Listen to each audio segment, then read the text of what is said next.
தோல்வியை கையாள்வது என்பது இந்த உலகத்தில் கடினமானது என்பதில் எந்தவித சந்தேகமும் இல்லை. தோல்வி நம்மை தாழ்வு மனப்பான்மைக்குள் தள்ளுகிறது. நாம் தொடர்ந்து செயல்பட முடியாதபடி தோல்வி நம்மை முடமாக்கக்கூடியதாக இருக்கிறது. தோல்வி நம்மை காயப்படுத்துகிறது. அது மட்டுமல்ல, வாழ்க்கையில் சில காரியங்களில் தோல்வி கண்டவர்களோடு பழக பயப்படுகிறோம். கொரோனா நோய் போல அது நம்மையும் தொற்றிக்கொள்ளுமோ என்ற அச்சம் நாம் கொள்ளுகிறோம். உண்மையை சொல்லப்போனால் நாம் அனைவருமே தோல்விகள்தான். அனுதினமும் நாம் ஏதாவது ஒரு காரியத்தில் தவறுகிறோம். நாம் செய்ய வேண்டுமென்று சில காரியங்கள் இருக்கும் பொழுது எதையும் செய்யாமல் இருப்பதும் தோல்விதான்.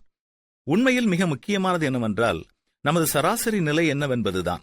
அனுபவமுள்ள வியாபாரிகள் ஒரு குறிப்பிட்ட எண்ணிக்கை அளவு வியாபார சம்பந்தமான தொலைபேசி தொடர்பு கொண்டிருந்தால் அது அவர்களது இலக்கை எட்டியது என்பார்கள்.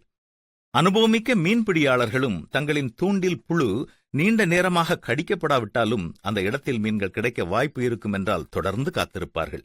மீண்டும் அடுத்த நாள் அங்கு காத்திருந்து மீன்களை பிடிப்பார்கள். பேஸ்பால் விளையாடுபவர்கள் கூறுவது என்ன தெரியுமா?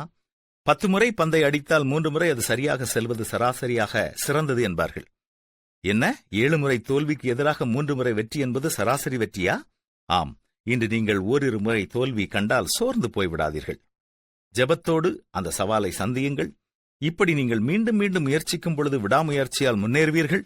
குதிரை யுத்த நாளுக்காக ஆயத்தப்படுத்தப்படும், ஜெயமோ கர்த்தரால் வரும். என்ன, முயற்சி செய்வோமா?